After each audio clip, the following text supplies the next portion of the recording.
Hello everyone and welcome back to my channel. Today I'm sharing this beautiful, cool toned pink and gray look. It is actually using a new palette, new to me. I'm not sure how long this Profusion palette has been out, but it's the Midnight palette from Profusion. I also have a new mascara to try out from Rimmel and I'm excited to share it with you. So let's get started. I'm using the AOA Studio 12 Hour Colorful Canvas Eye Primer and the Sheglam Insta Ready Face and Under Eye Setting Powder under the eyes to catch any fallout that I may have. Of course, I'm going to be using the Profusion Midnight Eyeshadow Palette. Isn't this such a stunning color story? If you like cool tones, this was $15 at Walmart. Absolutely stunning. Lots of mattes, duochromes, metallics, shimmers. First up, I'm going to be taking this beautiful gray in the palette.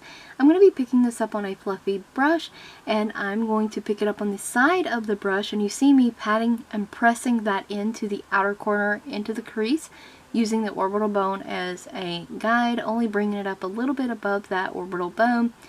I'm going to go over this a few times to build it up. Like always, salt and pepper, little at a time, little at a time. One of those palettes that I've discovered that it is best to lay down your outer corner color before the crease color or your transition color because it just layers better. Because typically I would do my crease, then my outer corner, blend those, and go from there. But with this palette, it's easier to do the outer corner and layer the crease or transition shade on top of it. Next up in that palette, I'm going to be taking a short, stubby blending crease brush. This is a more dense brush, and I'm going to be picking up that matte pink. Now this shade does take a bit of layering. It is very light, very pastel, but it does build up really nicely, and I'm building that up in the inner to halfway into the crease. And I will go and blend the pink and the gray together, and they blend seamlessly together.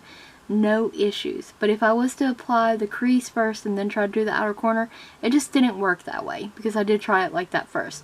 So I'm just giving you a little tip if you have this palette or if you think about buying it.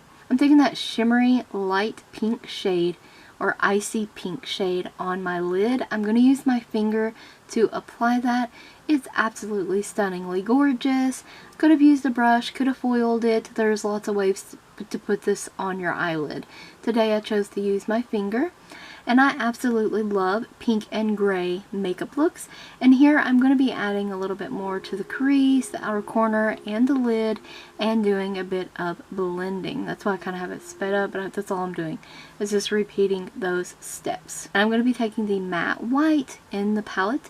There is shade names with this palette as well, but I don't think it's necessary to name all of them off, just to get the general idea of what color you need to recreate this look. But this matte white, I'm using it on a large fluffy shadow brush, and I'm going to apply that under the brow to highlight with, and then bring it down into the crease, kind of helping blending and taming those shades in the crease down. And once again, it all blends very seamlessly. I'm taking the matte pink shade and putting that in the inner corner, and then I'm going to take a little Q-tip and I'm going to place some of the shimmery pink directly in the center of that in the inner corner. Yes, I know, double layered inner corner, but it's so pretty. Comes out so pretty and bright. The gray I'm taking on a fluffy brush, kind of smoking that into the lower lash line. LaColors gel eyeliner to tightline with, and the NYX Epic Smoke Liner. This is like the off-white one, and I'm just going to use that in the waterline. I don't want my eyes completely closed off. I was really excited to try this mascara. It's a little under $6. It's the Rimmel London Wonder Bonding Serum Mascara. I got the shade Black Noir, and this mascara reminded me of the Benefit Bad Gal Bang Mascara. Absolutely love that mascara. This mascara, you just wait and see.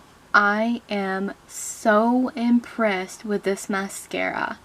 I'm going to pick up a second tube. I'm going to do a couple coats of this. Oh my. This mascara, it did a decent job at lifting, giving the volume, kind of separating them. Super black mascara, dried quickly. I personally love how my lashes look. And I felt that I did not need false lashes.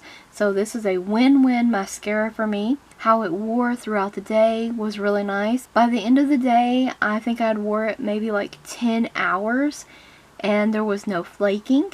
It was still nice and dark black. The lashes held their curl. They looked fantastic all day long. So happy with this mascara. Definitely recommend trying it out. You may love it as well. Now for lips, I did choose to use a nude liquid lipstick. This is more on a pinky nude level. Very beautiful matte lip. That is the finished look for today. I hope you enjoyed the video, found it helpful. Maybe you will try the look out for yourself. Maybe you will go pick up the mascara and the eyeshadow palette. Stay tuned for more videos like this. Don't forget to check the description box as well as the cards for additional links and a product list. Thank you so much for watching.